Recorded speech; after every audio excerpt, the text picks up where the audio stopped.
Long ago, in a time when the earth was young, but already corrupted by human sin, the world descended into darkness. People had turned their backs on God. Violence filled the land, and every thought in human hearts was evil all the time. It broke God's heart to see his creation so defiled. But amid the chaos, one man stood out: Noah, a righteous man, blameless among the people of his time, and someone who walked faithfully with God. God saw Noah and decided to use him for a divine mission. He spoke to Noah and revealed a terrifying truth. He would send a great flood to cleanse the earth of its wickedness. Everything on land, people, animals, and plants would be destroyed. But Noah, his family, and 2 of every kind of animal would be spared. If Noah obeyed, God gave Noah specific instructions. Build an ark of cypress wood, 450 feet long, 75 feet wide, and 45 feet high. Make it 3 stories tall, with a roof and a door in its side. Cover it with pitch inside and out to make it watertight. The ark would be not just a ship, it would be a lifeboat for life itself.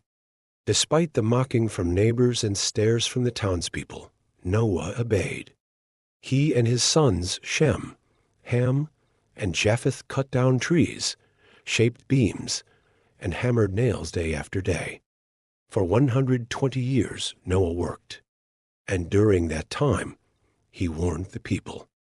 He told them of the flood that was coming, urged them to repent, and invited them to turn back to God.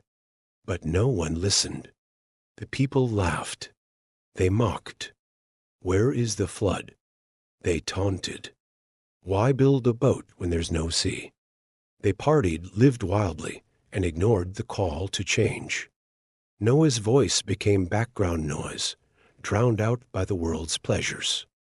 But then something astonishing happened. From the forests, jungles, and mountains, animals began to arrive to buy too. Lions walked beside lambs.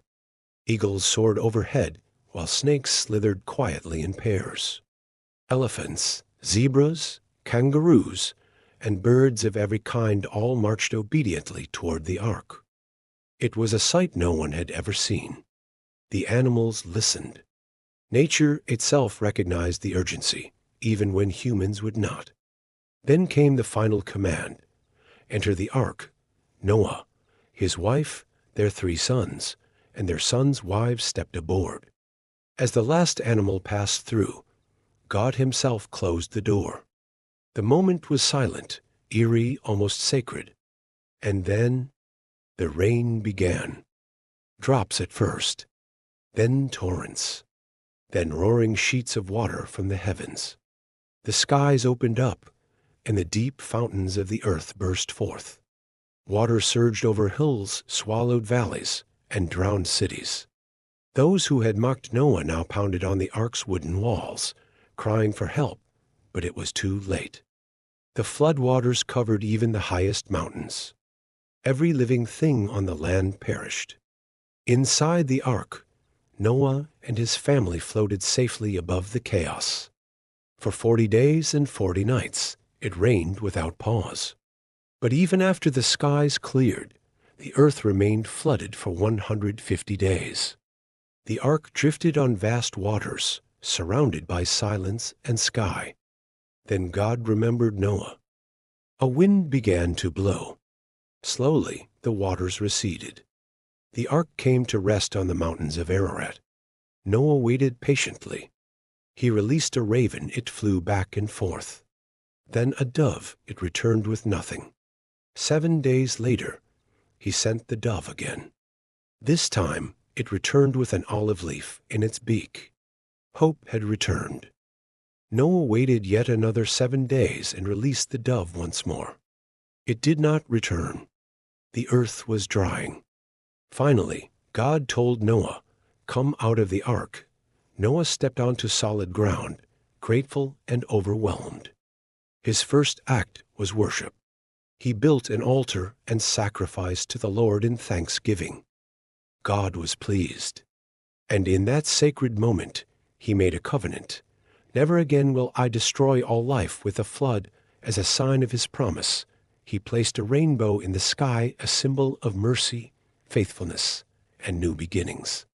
The story of Noah and the ark is not just about a flood. It is about faith in the face of ridicule, obedience in the absence of proof, and God's grace even in judgment. Obedience brings salvation. Noah didn't argue or delay. He obeyed even when it seemed crazy. His trust saved not only himself, but his entire family. Wickedness has consequences. God's judgment came because the people had completely abandoned what was right. This reminds us that our choices matter. God gives warnings.